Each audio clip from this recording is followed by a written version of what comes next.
Mandibular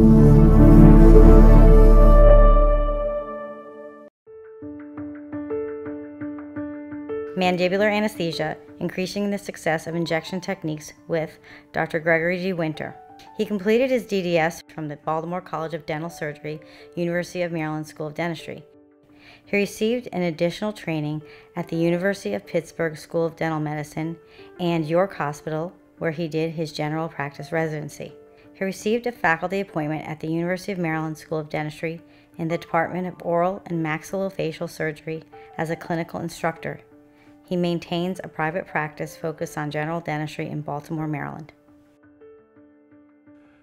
Ms. Marion C. Mansky, RDH, MS, is the Associate Professor, Senior Coordinator at the University of Bridgeport, Fones School of Dental Hygiene. She earned her MS degree from the University of Maryland, Baltimore. In addition to her faculty appointment at the University of Bridgeport, she serves as adjunct faculty at the University of Maryland, where she conducts the local anesthesia courses for students and licensed dental hygienists.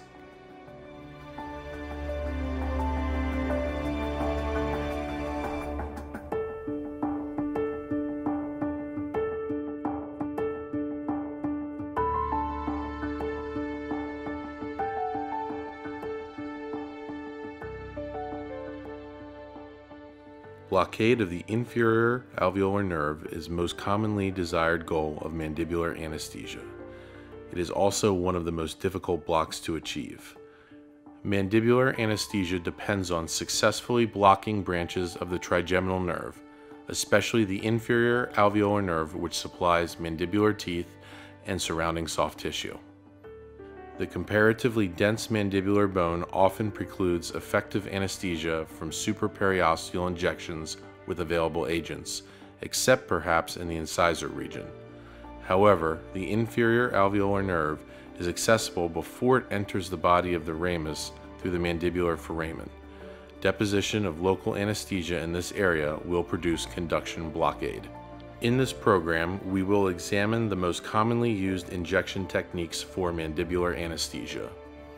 Our goal in this video is to increase your success in achieving profound anesthesia of the mandible. Local anesthetics are among the most effective drugs available. If deposited near peripheral nerves, they will produce reliable and predictable anesthesia. Mastery of clinical anesthetic technique therefore rests upon a solid understanding of anatomy.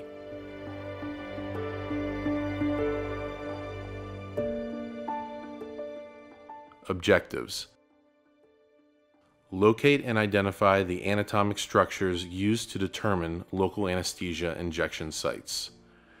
Integrate an understanding of the anatomy of the trigeminal nerve and associated tissues into the administration of local anesthesia in clinical dental practice. Identify the pathways of the nerves that innervate the oral cavity.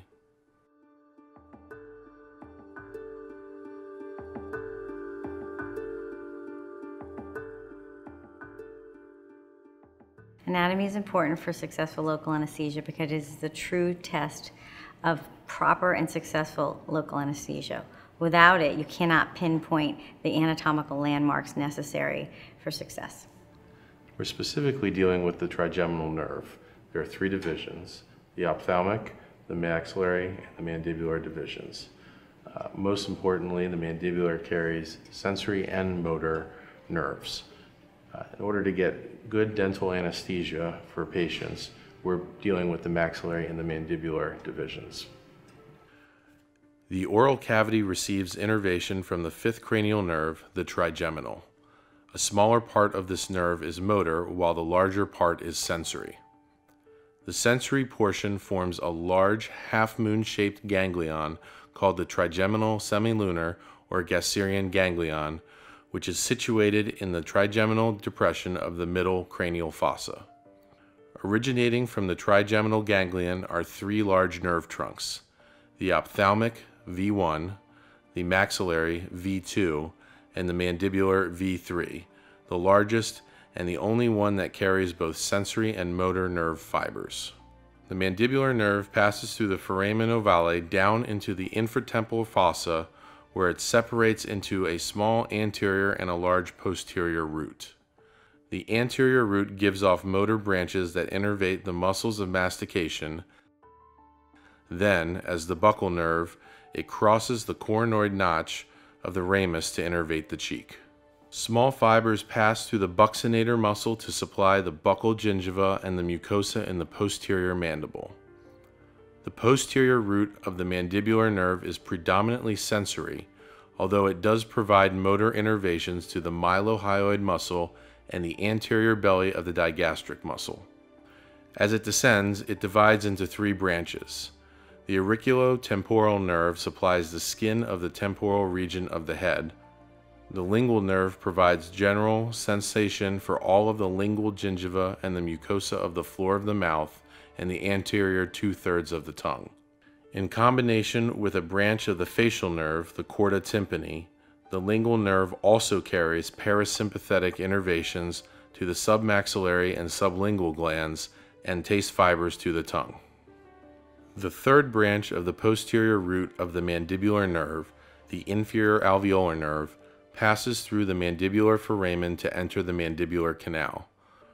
Running forward in the canal, this nerve gives off branches to the teeth of the lower jaw and the surrounding alveolar bone.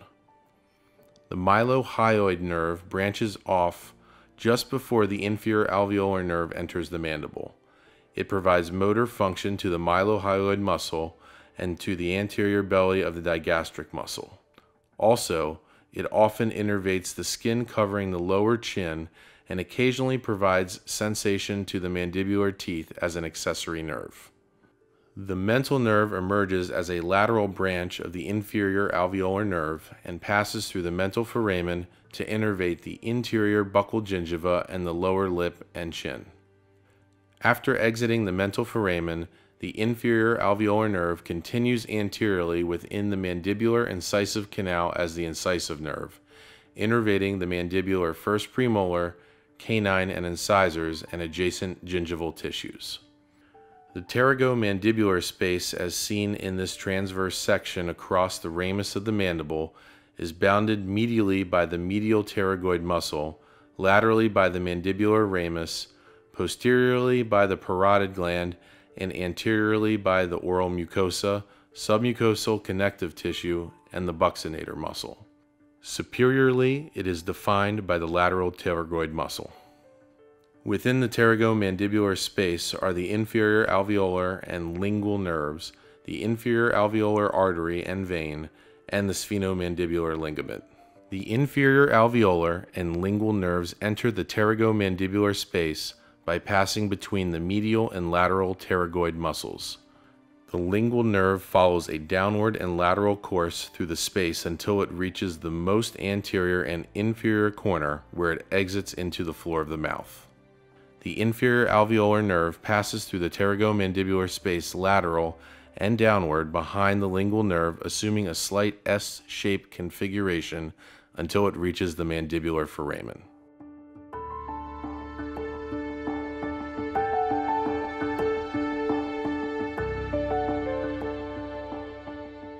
Objectives. List 3 factors that contribute to patient safety and comfort during the administration of local anesthesia. Describe proper care and handling of contaminated needles and cartridges. Discuss the factors to consider when selecting a needle. Understand the advantages of different gauge needles.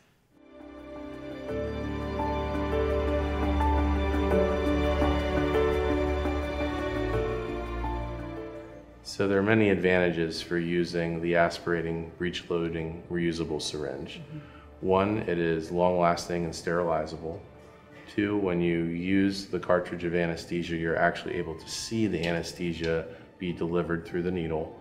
And 3rd, when you aspirate, you're able to visualize whether you have a positive aspiration.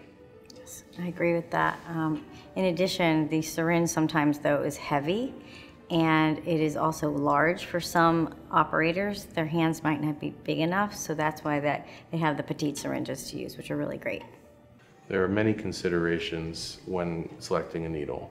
First, it needs to be stainless steel and sterile, and also it has to be disposable. However, these needles do dull quickly, so you can use it about 4 times before you have to switch to a new needle. It's appropriate to use a short needle for infiltrations. That's typically all throughout the maxilla and some areas on the mandible. The long is primarily used for blocks, and Right. that's on the maxilla and the mandible. Right. We also have to consider the gauge size. The needle gauge refers to the diameter of the lumen. The larger the gauge, the smaller the diameter of the needle. There are 3 sizes for the needle gauge. There's the 25, the 27, and the 30 gauge needles. The 25 is the most rigid needle with the least amount of deflection. That's followed by a 27 gauge. Lastly, there's a 30 gauge needle, which is the least rigid and has the most amount of deflection. And you choose a needle size depending on what depth of penetration you're needing to go to. So typically, if you're doing a block, you're going to choose a 25 or a 27. 30s are pretty much for infiltration. Well, it's interesting because patients typically can't tell the difference between a 25, a 27, or a 30 gauge needle.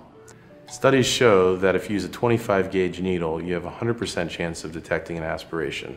If you use 30 gauge needle, you only have a 2% chance of detecting an aspiration, meaning you could be in the blood vessel and not know it. Typically, we use 25s or 27s most of the time, and you need to do aspirations 2 times. You have to get 2 negative aspirations to make sure you're not in a vessel to truly be successful with local anesthesia. When used correctly, the single-dose cartridge, sterile needle, Jenkery capper, and aspirating syringe combine to ensure accurate placement of the local anesthetic solution with minimal risk to the patient. Proper care and handling of contaminated needles and cartridges will reduce the risk of sharps exposure to the patient and clinician. Needles should be immediately covered by a protective shield to prevent accidental needle stick with a contaminated needle. Several devices are available to assist with recapping. Recapping devices come in cardboard, metal, and plastic materials. Approved sharps containers are mandated to dispose of contaminated needles, used cartridges, and other sharps. The containers should be properly disposed of according to federal, state, and local regulations. For mandibular anesthesia involving the inferior alveolar nerve block, the 25 to 27 gauge long needle is generally preferred. Advantages of this needle include ease of aspiration and accuracy of placement, as the 25 to 27 gauge needle resists deflection and breakage. Finally, the 25 to 27 gauge needle is no more likely to produce pain than thinner needles when inserted correctly.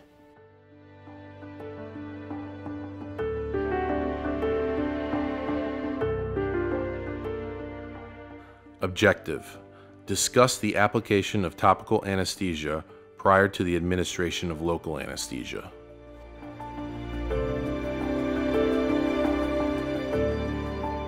There's many different types of topical anesthetics. There's sprays, gels, liquids, and ointments. For our training purposes, we're going to be using 20% benzocaine. We like to use the benzocaine because an overdose problem is very low and it's poorly absorbed systemically, so you don't have any concerns with that particular ester. There are certain topicals and injectables that should be delivered with care. There's a genetic condition called methemoglobinemia, which can cause issues for certain patients. You should consult directions for proper use. To desensitize the mucosa before the needle insertion, a topical anesthetic is applied to the injection site. The mucosa is first dried with gauze, and a small amount of topical anesthetic is then placed with a cotton-tipped applicator. After the topical anesthetic agent has had time to take effect, approximately 1 minute for mucosal tissue, 2 minutes for palatal, it will result in mucosal anesthesia to a depth of approximately 2 to 3 millimeters. Residual topical anesthetic and surface debris are removed with gauze immediately before the injection.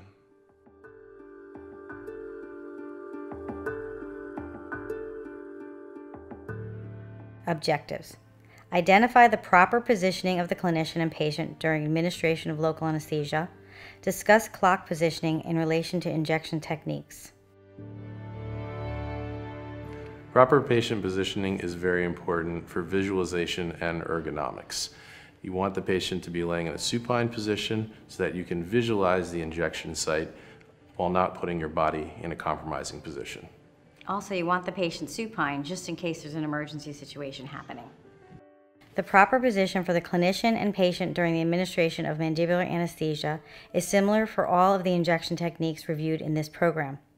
The patient should be placed in the supine position with the legs slightly elevated. This position will avoid many of the psychogenic reactions encountered during the administration of mandibular anesthesia. For the operator performing a nerve block of the right mandible, the clinician may sit in front of the patient to permit visualization of the oral cavity. For the left-handed operator that's performing a nerve block of the left mandible, the clinician may sit behind the patient in the 1 o'clock position. The thumb or a dental mirror is then used to expose the site of injection. Retraction of the tissue to make it taut is critical for visualization and access. Should placing the thumb in this manner prove awkward, the index finger may be used instead.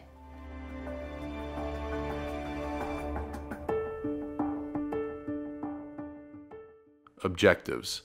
Describe and discuss the indications, relevant anatomy, and technique features of mandibular injections. Describe the basic technique steps for safe and effective anesthesia for the inferior alveolar nerve block and the lingual nerve block.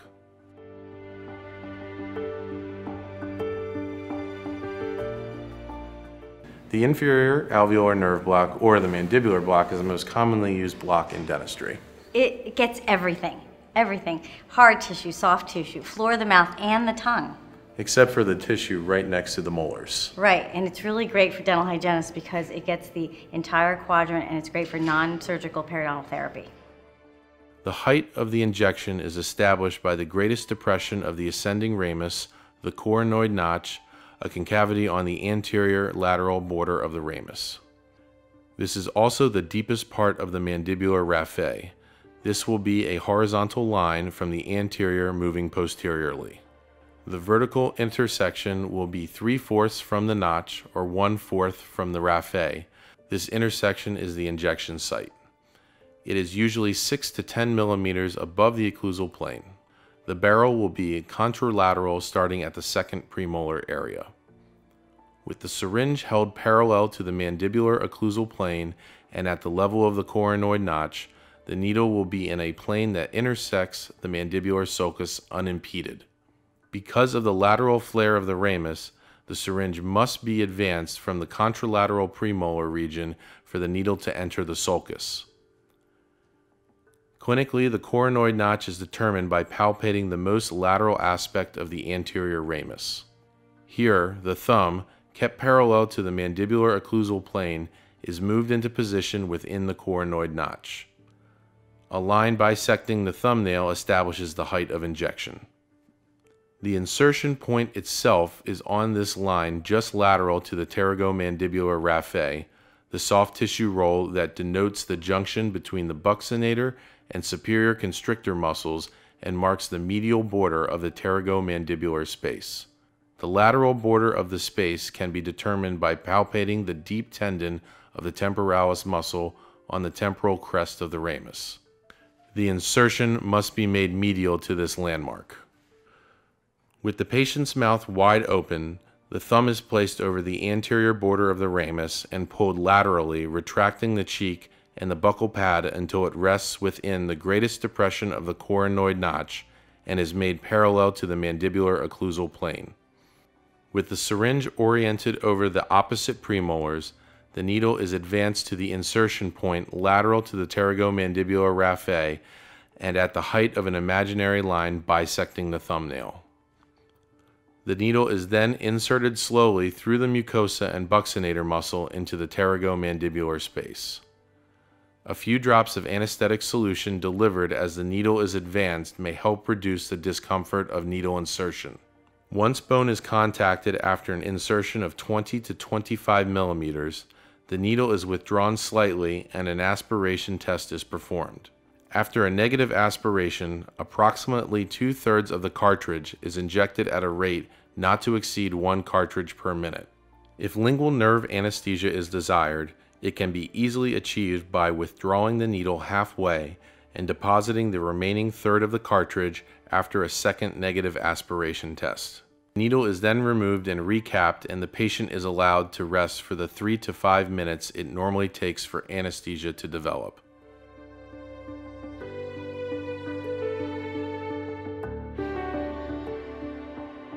Objective: describe the basic technique steps for safe and effective anesthesia for the long buccal nerve block.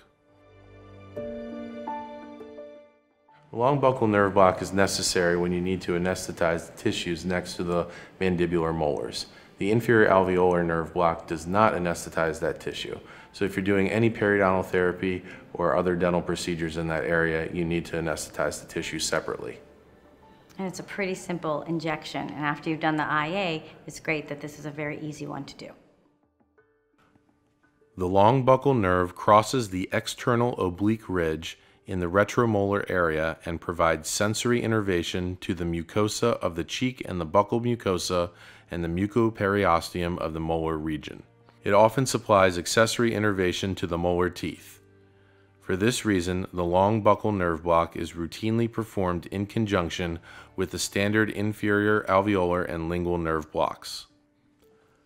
With the palpating thumb on the external oblique ridge, the needle is inserted 2 millimeters until bone is contacted. 1/4 of the dental cartridge is then injected.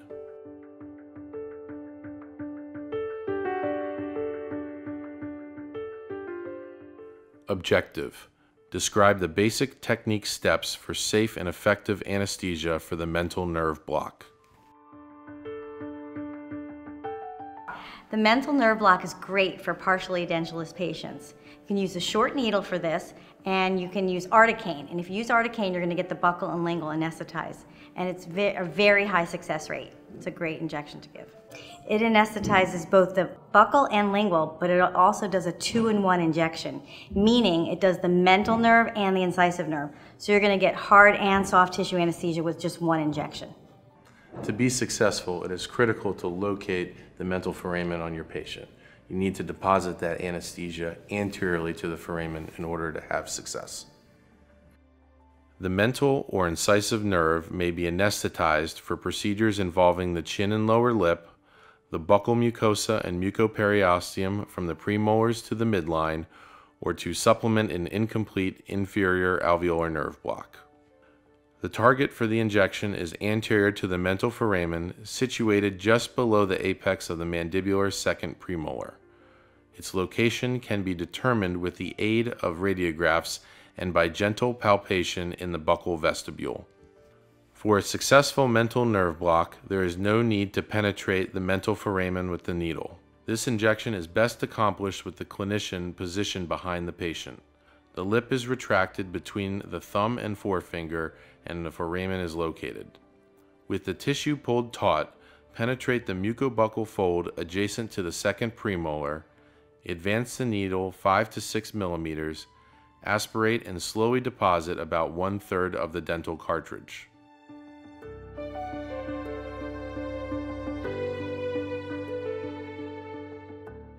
Objective: identify the common errors that cause inadequate anesthesia. Failures occur because there is a wide variety of anatomical differences in patients.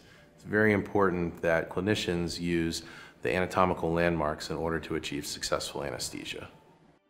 Occasionally, modifications of the standard technique have to be made to achieve a successful injection. For example, during insertion, the needle may prematurely contact bone. This may occur when the patient has a narrow face, when the insertion point is more lateral than ideal, or when the barrel of the syringe is positioned too posteriorly over the contralateral teeth. Regardless of cause, the needle tip strikes bone too anteriorly, and the ramus must be repositioned. The needle is partially withdrawn, the barrel is brought medially, and the needle is reinserted along the new path. Once past the obstruction, the syringe can be repositioned to its original orientation. In the patient where no bone is originally contacted after insertion of 20 to 25 millimeters, there is the possibility that the needle tip is medial to the mandibular sulcus. Deeper insertion is not advised because of the potential for penetrating the parotid capsule and anesthetizing the facial nerve.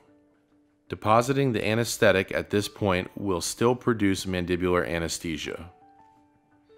In the few instances when anesthesia is not obtained, perhaps because the sphenomandibular ligament and a tendon fascia prevent lateral spread of the local anesthetic, re-injection will be necessary.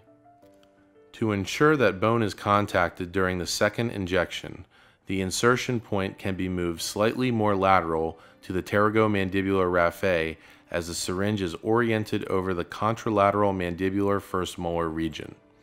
Then, when bone is contacted, gentle repositioning of the syringe and probing with the needle until it is felt to drop into the mandibular sulcus can be performed. Perhaps the most common cause for failure of the standard inferior alveolar nerve block is positioning the needle tip too far inferiorly. This can happen if the coronoid notch is not palpated correctly. For instance, if the thumb is too medial and palpates the temporal crest. Even if the notch is correctly identified, bisecting the thumbnail will misidentify the insertion point if the thumb is not parallel to the mandibular occlusal plane. These errors are more likely to occur in the patient who is missing posterior teeth. The prognathic mandible represents a special challenge because, in this case, the greatest concavity of the coronoid notch is not predictive of the mandibular sulcus, which lies some distance superiorly. Therefore, in patients with class 3 malocclusion, the insertion point should be made 10 millimeters above the line bisecting the thumbnail.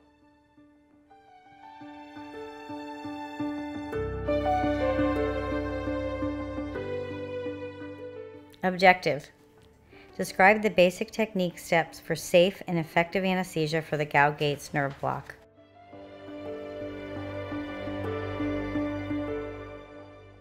Mandibular anesthesia is notoriously difficult to achieve. Over the years, we've developed new techniques in order to help increase the rate of success.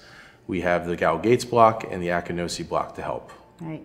A lot of times patients can't open wide enough either, and that causes a problem with the inferior alveolar nerve block. So having a Gauge-Gates and an Akinosi is really helpful for those types of patients.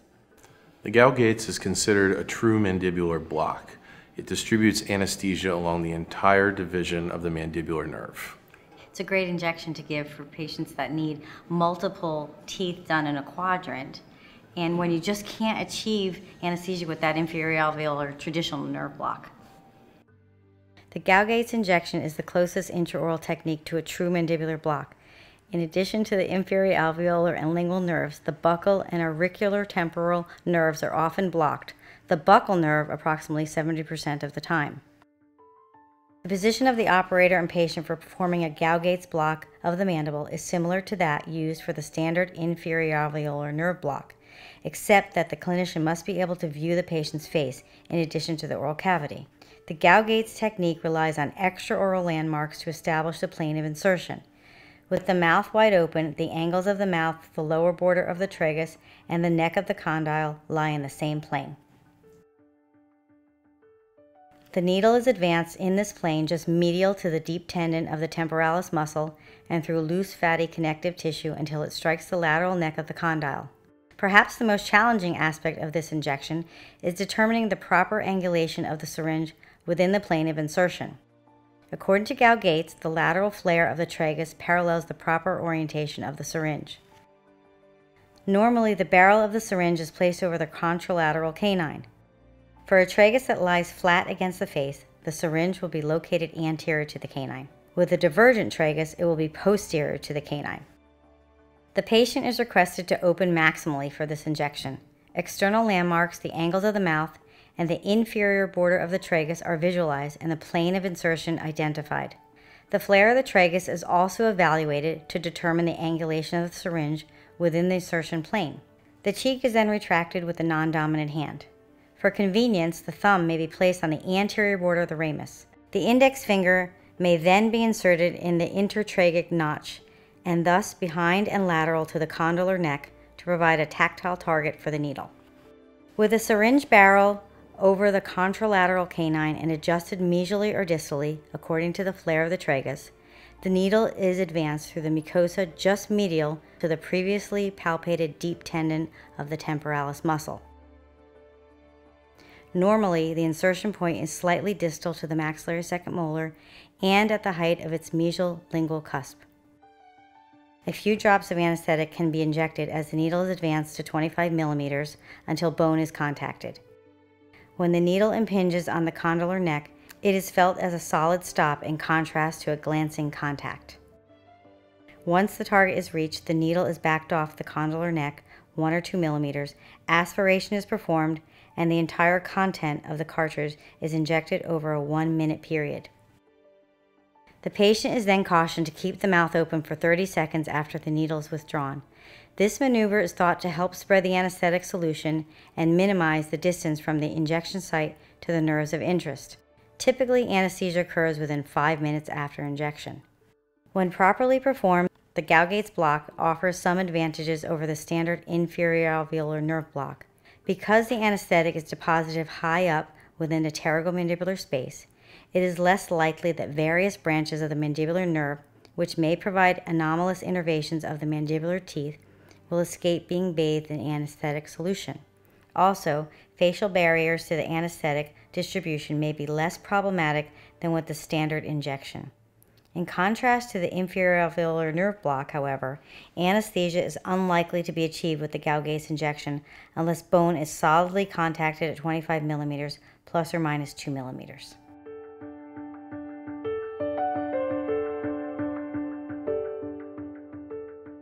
Objective: identify the common failures of the Gaugates nerve block. The failure rate for the Gaugates is quite low. However, if the operator does not have experience providing this injection, the failure rate will actually be increased, generally higher than what the traditional inferior alveolar nerve block produces. There are 3 reasons you would run into failures with a Gaugates block. First one is anatomic difficulties. Second one is not dispensing enough anesthesia. And the third is not allowing enough time of onset of the anesthesia. And once the operator overcomes the learning curve, there's like a 95% success rate with this injection. 2 reasons commonly account for the failure to encounter bone at the proper insertion depth. First, the clinician may have positioned the syringe improperly within the plane of insertion. If the angle is too great or the insertion point too lateral, bone will be hit prematurely. It is also possible, though unlikely, that the needle will pass through the sigmoid notch of the ramus without striking any bone at all. Bone will not be contacted either if the angle is insufficient or the insertion point too medial. Correction involves ensuring that the point of insertion is just medial to the deep tendon of the temporalis muscle and appropriately reorienting the barrel of the syringe. For instance, if the insertion point is correct but bone is contacted prematurely, then the needle should be partially withdrawn and the barrel of the syringe move mesially along the contralateral quadrant before reinserting the needle to the final depth. A second explanation for failure to contact bone is that the patient's mouth is not open sufficiently for the neck of the condyle to rotate downward and translate forward into the plane of insertion. If the patient cannot perform this task because of trismus, then the Gaugates block should not be attempted. Instead, the closed mouth technique, akinosi, may be considered.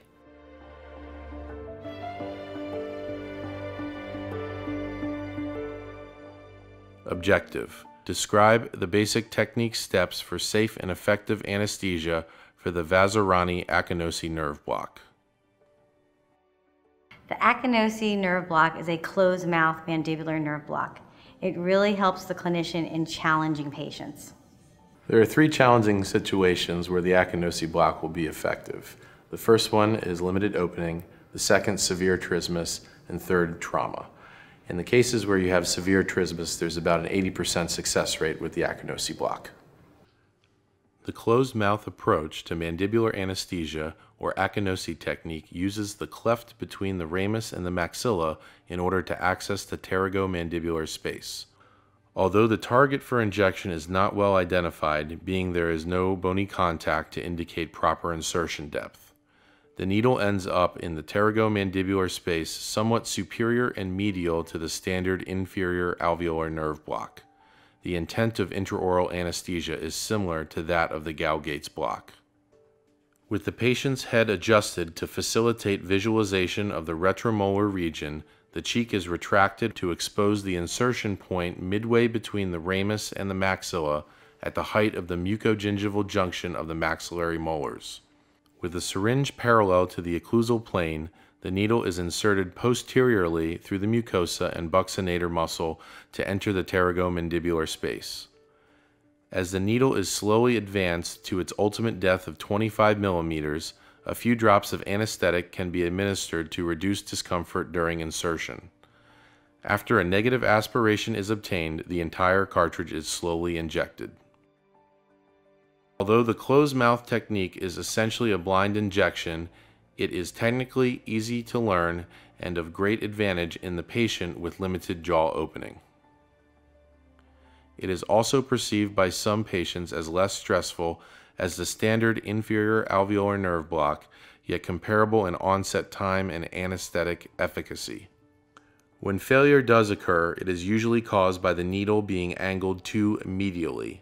The maxillary mucosa is sensitive to abrasion by the syringe as it is advanced posteriorly. In response, the patient may move to avoid the stimulation, or the clinician may adjust the syringe to improve patient comfort.